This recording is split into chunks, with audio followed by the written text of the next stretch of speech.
Right now, the Chiefs wide receiver room looks as follows. You got Rashee Rice, Sky Moore, and Justin Watson. At least those are the only three I think are most likely returning and make the 53-man roster as things stand right now. Rice is a 100% lock. Justin Watson, you could easily move on from him. His dead cap is like nothing. But with him still being under contract this year, I think he's a reliable enough wide receiver 4 on the team and has proven as much. So he's probably staying. Then Sky Moore isn't what I would call completely safe, but I think he's loved in KC by players and coaches, and he's working hard to improve. So year 3, that's the do or die year for him, in my opinion. If he doesn't step up this year, you got to figure out a way to move on from this guy. Tony, he's still under contract, but his status remains up in the air to me with how last season ended for him. He was literally a healthy scratch in the Super Bowl and basically lived on the injury report prior to that, not playing in the last 7 or 8 games of the season. Then near the end of it, he had his whole Instagram rant. We know about all that.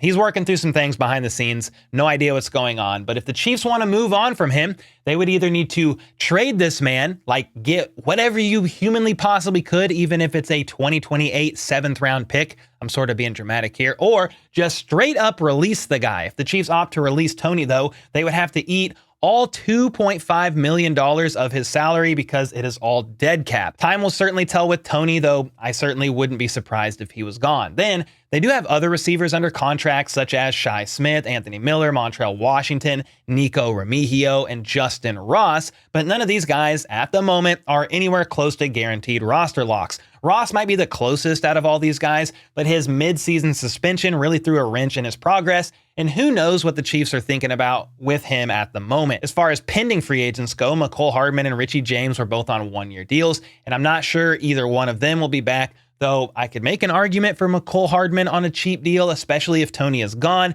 And finally, we all know the Chiefs released MVS to save around $12 million in cap space. I'm thankful for his contributions, especially in the playoffs. He showed up like Frank Clark, we all know, but we also knew that MVS was getting cut because the amount you were paying this man was not worth the regular season production.